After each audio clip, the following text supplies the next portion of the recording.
कहानी कासगंज के स्कूल में पढ़ने वाली 15 साल की ममता और 16 साल के सूरज की है। ममता का स्वभाव बहुत ही चंचल था और वो पढ़ने में भी काफी अच्छी थी। वहीं दूसरी तरफ सूरज फुटबॉल और पढ़ाई में बहुत अच्छा था कि तभी एक दिन,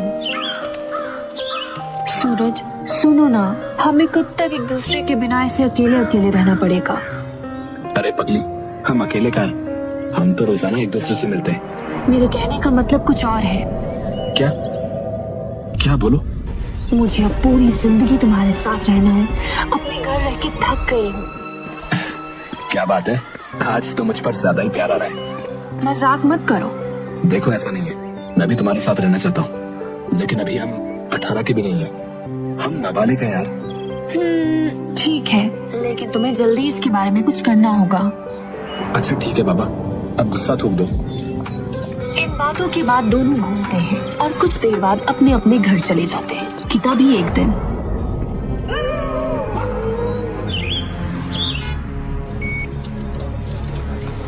सूरज, मुझे मेरे घर नहीं रहना, मुझे यहाँ से कहीं दूर ले चलो। तुम रोना बंद करो, मैं कुछ सोचता हूँ यार। ठीक है, चलो हम भाग चलते हैं। जाओ कपड़े पैक करो और रात को 11 बजे मुझे पोस्ट ऑफिस के पास मिलना, ठीक है? ठीक है, तुम जल्दी आना। दोनों अपने घर से भागने के लिए पूरी तैयारी के साथ निकलते हैं। हाँ, तुमने सब रख लिया ना? हाँ, चलो। दोनों चोरी छुप के शहर से बाहर निकलने की कोशिश कर रहे होते हैं कि तभी अचानक एक पुलिस की गाड़ी सामने आ जाती है। रुको रुको, आधी रात को तुम दोनों कहाँ जा रहे हो? कहीं नहीं सर, हम बस अपने घर जा रहे हैं। ज्यादा चालाकी दिखा रहा है? सही सही बता कहाँ जा रहा है इस लड़की को लेके? और शक्ल से तो तुम दोनों नाबालिग लगते हो। नहीं नहीं। हाँ सर, हम घर से भाग रहे थे क्योंकि हम दोनों एक दूसरे से शादी करना चाहते हैं। ये कोई शादी करने की उम्र है? लगाऊं क्या एक? चलो बैठो गाड़ी में। नहीं नहीं, मुझे जेल नहीं जाना। अरे डरो मत, जेल में नहीं डालूंगा। बच्चे हो इसलिए घर छोड़ देता हूँ, लेकिन आइंदा मैंने तुम्हें भागते हुए देखा तो जरूर जेल में डालूंगा, समझे? पुलिस वाला दोनों को बिठा के उनके घर छोड़ देता है। कुछ दिनों तक मामला शांत रहता है। दोनों के घर वालों ने उन्हें अलग कर दिया था, लेकिन चोरी से वे दोनों एक दूसरे से मिला करते थे। ऐसे मिलते मिलते उन्हें 5 साल हो गए। अब दोनों बड़े हो चुके हैं। दोनों एक दूसरे के प्यार में इतने पागल हैं कि कुछ भी कर सकते हैं। और आज सूरज पर्सन नेवी ऑफिसर भी है। सूरज अपनी छुट्टियों में ममता से मिलने आया। हेलो डार्लिंग, देखो मैं तुम्हारे लिए क्या लाया। क्या हुआ? तुमने कहा था जब हम बड़े हो जाएंगे तो एक दूसरे के साथ रहेंगे, लेकिन लगता है अब तुम मुझसे प्यार नहीं करते। ऐसे मत कहो, तुम बताओ मैं क्या करूं? मैं तुम्हारे लिए कुछ भी करूंगा। तो ठीक है, अपनी नौकरी छोड़ दो और चलो कहीं दूर भाग चलते हैं। ठीक है, लेकिन कुछ नहीं। अगर तुम आज रात सब छोड़ मेरे पास नहीं आए तो मेरा मरा हुआ मुंह देखोगे। उसी रात सूरज और ममता अपने अपने घरों से भाग जाते हैं और एक मंदिर में जाके शादी कर लेते हैं। और अगले ही दिन खुशी खुशी दोनों सूरज के माँ बाप से मिलने जाते हैं। देखो माँ, मैंने शादी कर ली। मैं आपकी बहू को साथ लाया हूँ। लल्ला, तूने क्या किया लल्ला? अब हम समाज में तो मुंह दिखाने के लायक ही नहीं रहे। तेरे पापा तो शर्म से ही मर जाएंगे। तभी वहाँ सूरज के पापा आ जाते हैं और ममता उनके पैर छूने को आगे बढ़ती है। ये सब क्या हो रहा है? ये लड़की कौन है? पापा, हम दोनों ने शादी कर ली है। सूरज के पापा को यह सुनकर झटका लगता है और वो अपने सीने को पकड़ के कहते हैं, शादी कर ली? चले जा मेरी नजरों के सामने से। आज से तू हमारे लिए मर गया, समझा? और हम तेरे लिए। चल जा यहाँ से। आप अपने आप को संभालिए। हमारे खून में खराबी है तो हम क्या कर सकते हैं। जाओ और जाके इसके पिंडदान की तैयारी करो। आज से हमारा बेटा मर गया। सूरज के दिल को चोट पहुंचती है, लेकिन वो ममता को लेके ममता के घर जाता है। पापा, मैंने शादी कर ली। नमस्ते पापा मम्मी। हमें आशीर्वाद दो।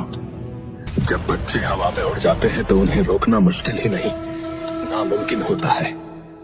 अरे आप भी ना, हमारी बच्ची बड़ी हो गई है और अब हमारी बेटी की कमी भी पूरी हो गई। सूरज और ममता अपने घर वालों से मिलने के बाद अपने किराए के घर में जाते हैं। दोनों हंसी खुशी अपने घर में रहते हैं, लेकिन असली दिक्कत अब शुरू होती है। इस शादी के चलते सूरज ने अपनी इतनी अच्छी नौकरी छोड़ दी। ये अच्छी जॉब है, मुझे इसके लिए अप्लाई करना चाहिए। हस्बैंड जी, क्या देख रहे हो? अरे मैडम जी, नौकरी तो चली गई, अब काम तो ढूंढना पड़ेगा ना। ठीक है, तुम ढूंढो, मैं तुम्हारे लिए चाय लेके आती हूँ। ममता चाय बनाने के लिए रसोई में जाती है। रसोई में एक खिड़की होती है, वहाँ से कुछ लड़के ममता को देख रहे होते हैं और जैसे ही ममता उन्हें देखती है, मन ही मन मुस्कुराकर इतराने लगती है।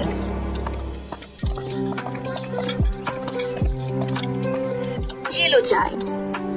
लाओ डार्लिंग, एक बार घर हुआ हूँ, मेरे ही माँ पापा हैं, कब तक गुस्सा रहेंगे।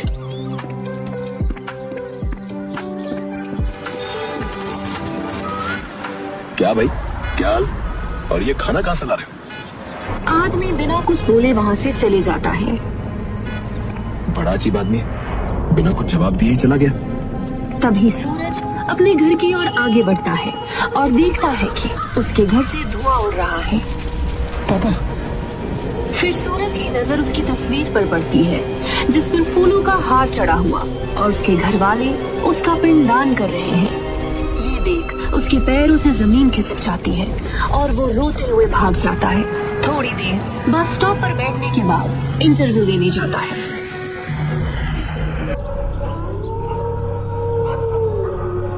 घर आते ही इंटरव्यू कैसा गया?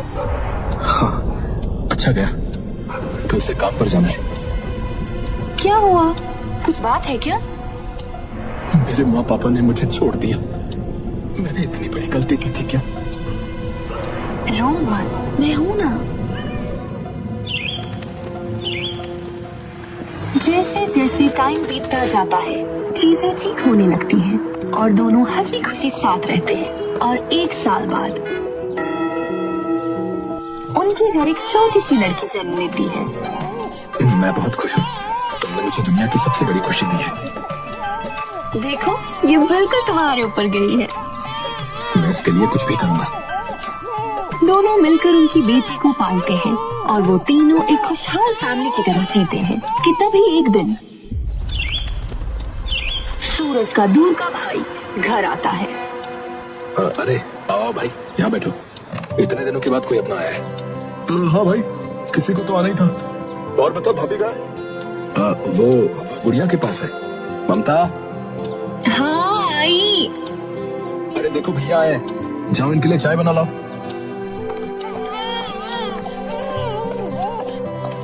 नमस्ते भाभी। नमस्ते, मैं अभी चाय लाती हूँ। और बताओ, आजकल क्या चल रहा है? कुछ नहीं भाई, कनाडा में एक बेकरी की शॉप पर काम मिला है, बस कुछ ही दिनों में वहां के लिए निकलना है। अच्छा, ये तो बहुत अच्छी बात है। अच्छा यार, क्या एक बात मैं पूछूं? हाँ हाँ बोल भाई। अब गुड़िया भी है और पैसे की बहुत प्रॉब्लम होती है, तो क्या तू मेरी भी मदद कर सकता है क्या? अगर मुझे भी कनाडा में काम मिल गया तो अच्छा होगा यार। ठीक है, तो तैयारी कर, मैं पता करवाता हूँ।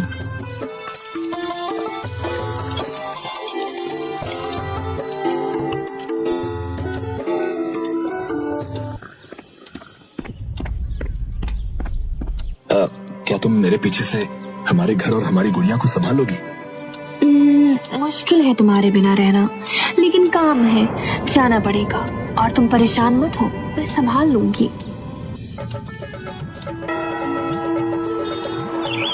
अरे सूरज, जल्दी आ, तेरे लिए खुशखबरी है। अरे आया आया। जल्दी से अपने सारे पेपर और डॉक्यूमेंट तैयार कर ले, 2 दिन बाद तुझे कनाडा के लिए निकलना है। थैंक्स भाई, तेरी जितनी तारीफ करो उतनी कम है। जा तो रहे हो, लेकिन तुम्हारे बिना एक दिन भी 1 साल जितना लगता है। सूरज और ममता तैयारी करते हैं और 2 दिन बाद सूरज कनाडा के लिए निकल रहा होता है। एयरपोर्ट पर। हमारी गुड़िया का ध्यान रखना। हाँ जाओ, वहाँ जाकर हमें भूल मत जाना। सूरज को कनाडा गए हुए कई हफ्ते हो जाते हैं कि तभी एक दिन ममता को रास्ते में उसका एक खास दोस्त आदिल मिलता है। अरे ममता, तुम? आदिल? अरे मुझे पहचान नहीं पा रही क्या? नहीं, तुम्हें कैसे भूल सकती हूँ। आओ मेरे घर चलो, यही पास में ही है। ठीक है। ममता आदिल को अपने घर ले जाती है, लेकिन आदिल को देख के साफ पता चल रहा था उसके इरादे ठीक नहीं है। ममता उसके बारे में सब जानते हुए भी उसे घर ले आई। तुम यहाँ बैठो, मैं तुम्हारे लिए कुछ खाने को लाती हूँ। ठीक है। ममता रसोई की जगह अपने कमरे में जाती है और तैयार होना शुरू कर देती है कि तभी वहाँ आदिल आ जाता है। तुमने तो मुझे डरा ही दिया। तो तुम रसोई की जगह यहाँ क्या कर रही हो? मैं वो नहीं, मेरी शादी हो गई और सूरज को पता चला तो वो मुझे कभी माफ नहीं करेगा। अरे उसे कैसे पता चलेगा? देखो मुझे पता है वो अभी कनाडा में, और अपने चेहरे का रंग तो देखो कितना फीका हो गया है, एकदम बोरिंग। लेकिन कुछ नहीं। ये देखो, मैं तुम्हारे लिए एक खास चीज लाया हूँ। ये क्या है? अरे ड्रग्स है, ड्रग्स। तुम ये लो और एक अलग ही दुनिया में खो जाओ यार। ममता ड्रग्स को सूंघती है और अपना होश खो बैठती है और उसके बाद आदिल और ममता हम बिस्तर हो जाते हैं। ये सिलसिला कई महीनों तक चलता है जहां ममता नशे की दुनिया में कदम रख चुकी है। तभी एक दिन ममता की माँ घर आती है और आदिल घर से निकल रहा होता है। आओ माँ। ये कौन है और तुमने अपनी क्या हालत बना रखी है? अरे माँ कुछ नहीं, वो बस मेरा दोस्त है। तुमने ये नशे की आदत कब से लगा ली? और सूरज को ये सब पता चलेगा तो उसे कितना बुरा लगेगा। अरे माँ तुम परेशान मत हो, उसे कुछ नहीं पता चलेगा। तभी सूरज का वीडियो कॉल आता है।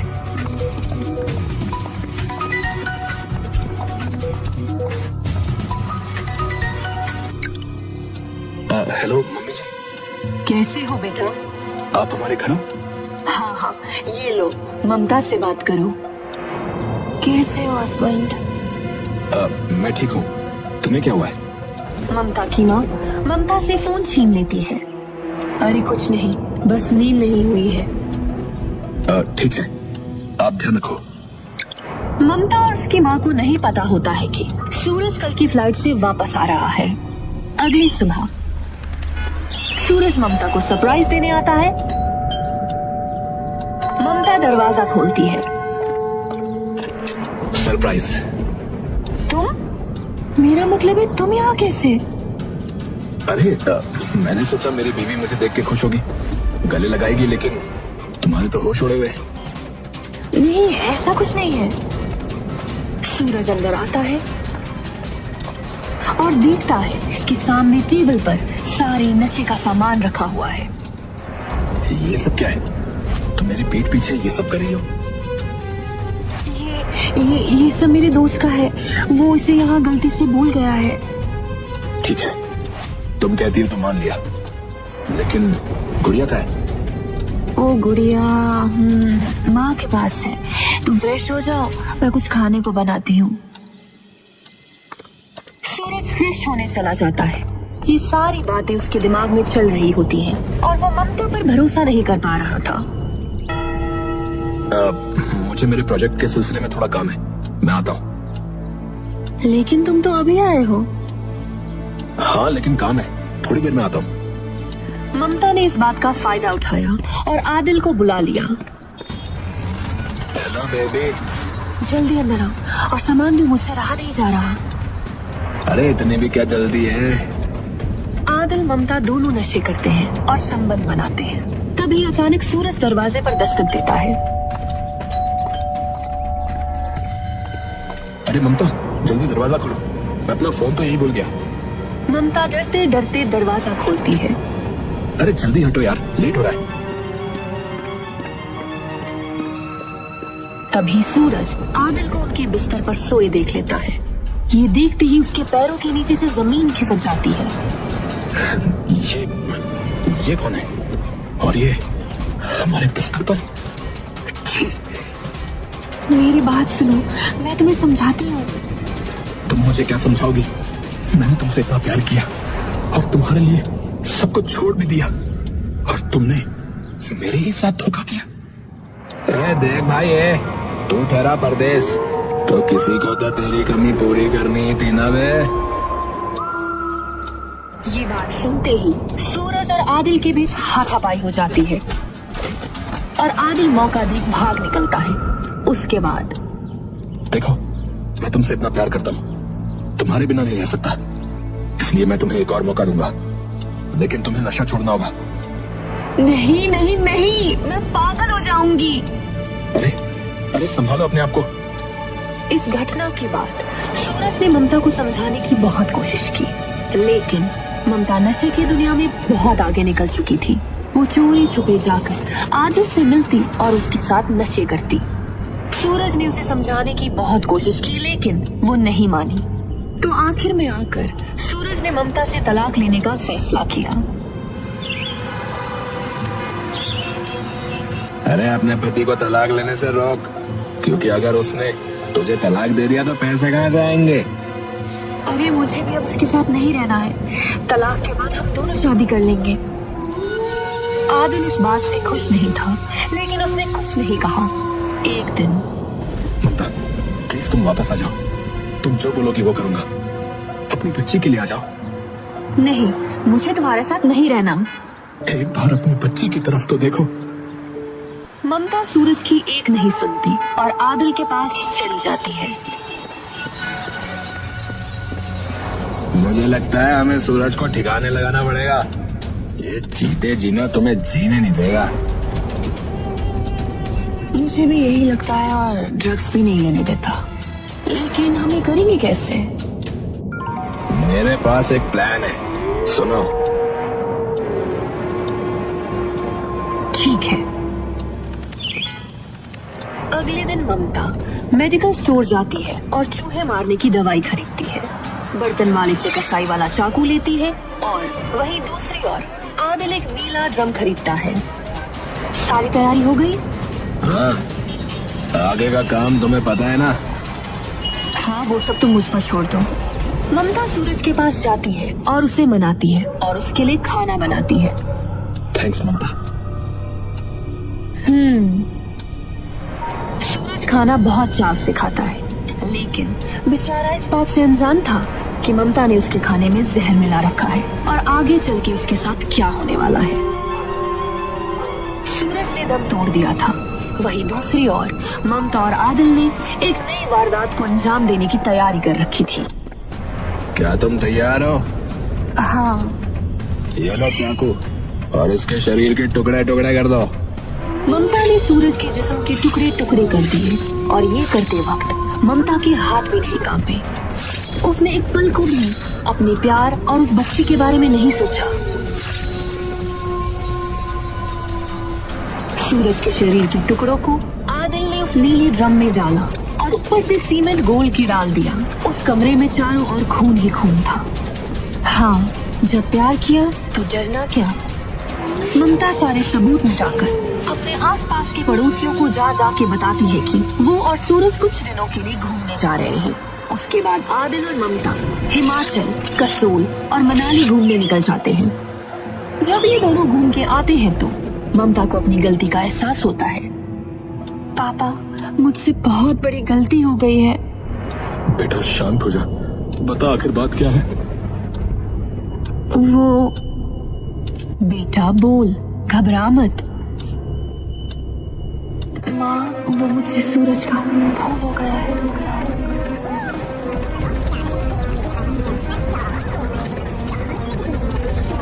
हम तेरा इसमें बिल्कुल भी साथ नहीं देंगे। तू हमारे साथ पुलिस स्टेशन चल। हाँ, तूने मेरा बेटा छीना है। मैं चाहूंगी तुझे फांसी मिले।